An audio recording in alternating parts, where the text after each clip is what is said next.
तो कैसे हैं आप लोग। चलिए आज का हमारा है कक्षा 9 का मैथ। आज हम लेके आए हैं प्रश्नावली 1.1 स्टार्ट कर रहे हैं हम। प्रश्नावली 1.1 को हम लोग सॉल्व करेंगे।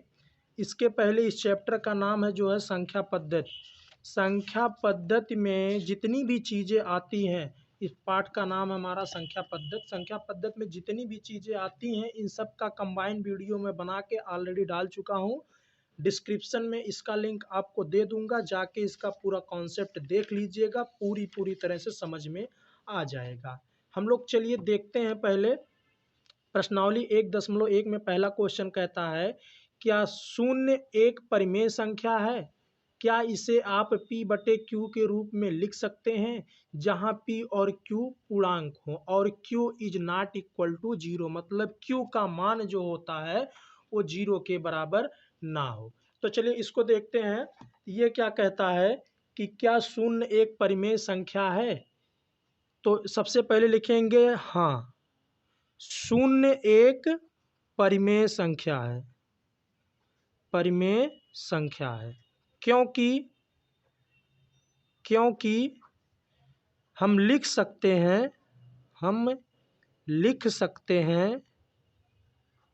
0/1, जहाँ p बराबर 0 एक पूर्णांक है तथा q बराबर 1 भी पूर्णांक है और q का मान 0 नहीं है। ठीक है। अगर आप लोगों को वीडियो में थोड़ी सी परिमेय और अपरिमेय में दिक्कत हो रही है तो डिफिनीशन हम बता दे रहे हैं कि परिमेय संख्या क्या होती है। परिमेय संख्या बता दे रहे हैं थोड़ा सा बेसिक। तो परिमेय संख्या की परिभाषा यही होती है कि परिमेय संख्या वह संख्या होती है, परिमेय संख्याएं वह संख्या होती है, वह संख्या जिसको p/q के रूप में लिखा जा सके, रूप में लिखा जा सके। ठीक, और लिखा जा सकता हो और p तथा q एक सहभाज्य संख्याएं हो, सहभाज्य संख्या हो। सहभाज्य का अगर मतलब नहीं जान रहे हो तो जो वीडियो बना के डायरेक्ट डिस्क्रिप्शन में लिंक दिए उसका जाके देख लेना, सहभाज्य संख्या के बारे में पता चल जाएगा आपको। तो ये होती है परिभाषा।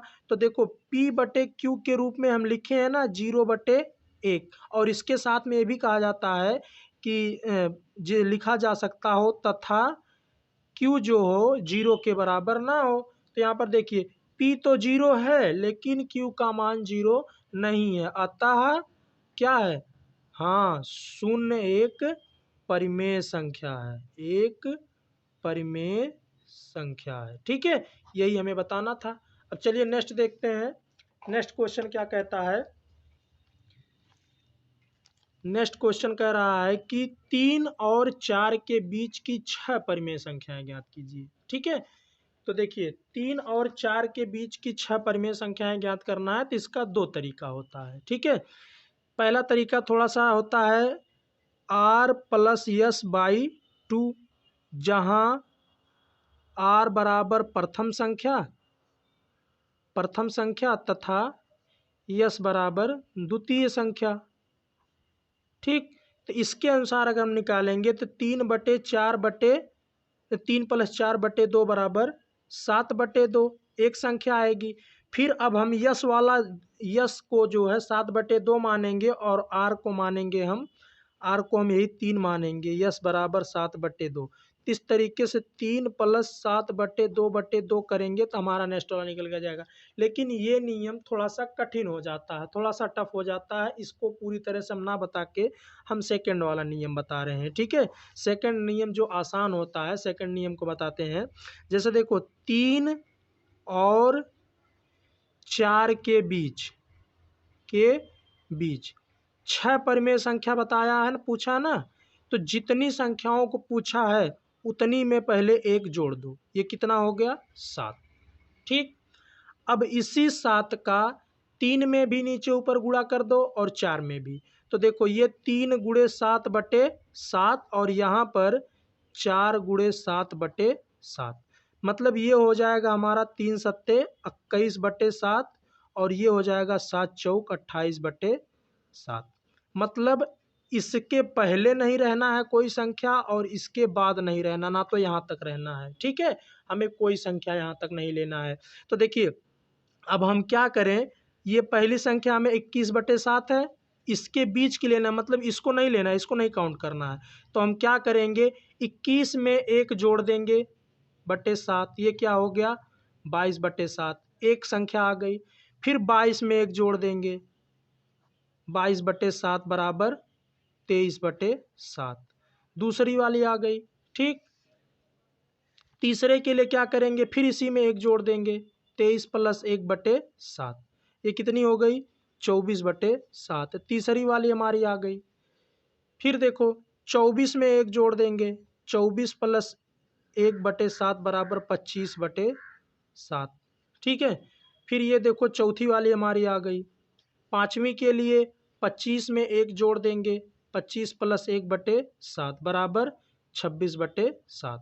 ठीक, ये पाँचवीं वाली आ गई। छठी के लिए क्या करेंगे, हम फिर इसी 26 में 1 जोड़ देंगे और बटे 7 कर देंगे, मतलब आ गया 27/7।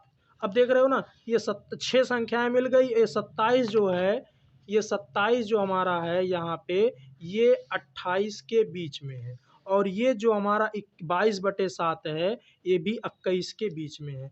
तो हमारी 6 परिमेय संख्याएं इस प्रकार से क्या क्या हो सकती हैं।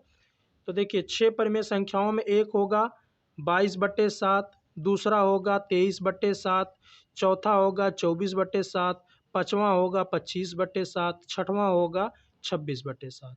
ठीक, 6 परिमेय संख्याएं पूछा था, 22, 23, 24, 25, 26, सतवां ये छठवां वाला होगा 27/7।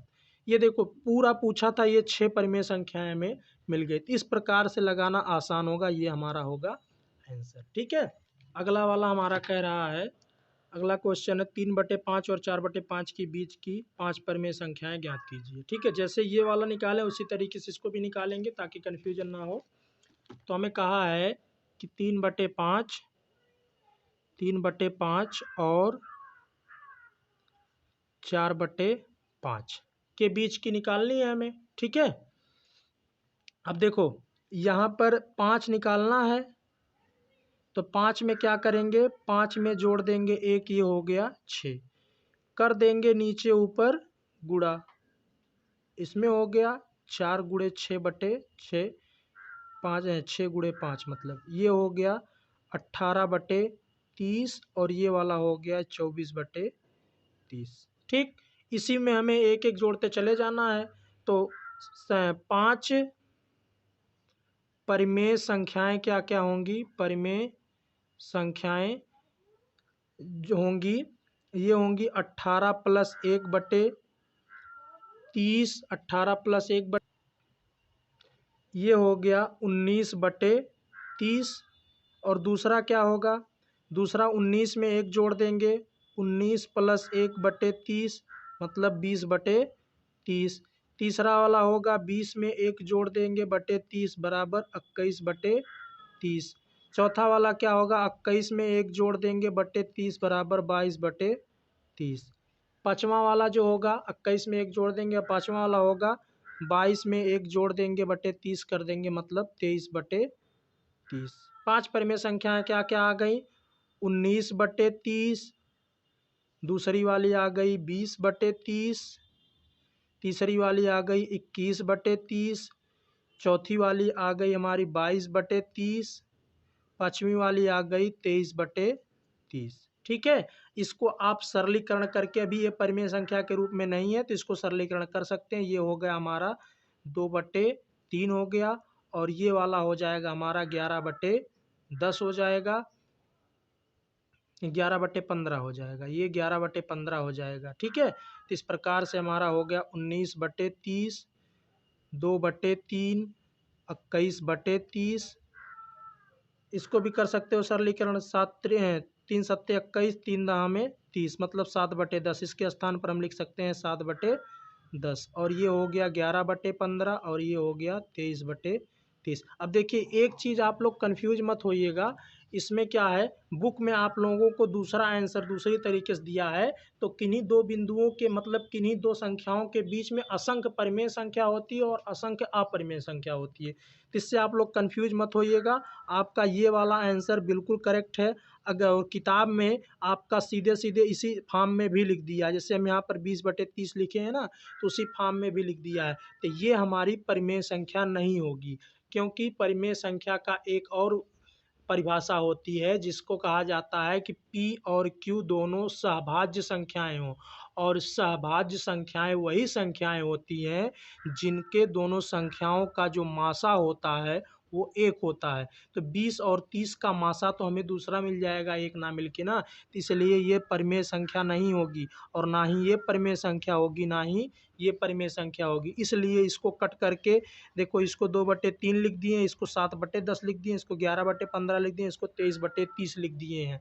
अगर आप लोग किताब में आंसर जो दिया है, किताब में हमारा दिया है 31/50, दूसरा दिया है 32/50, तीसरा दिया है 33/50, चौथा दिया है 34/50 और पाँचवा दिया है 35/50।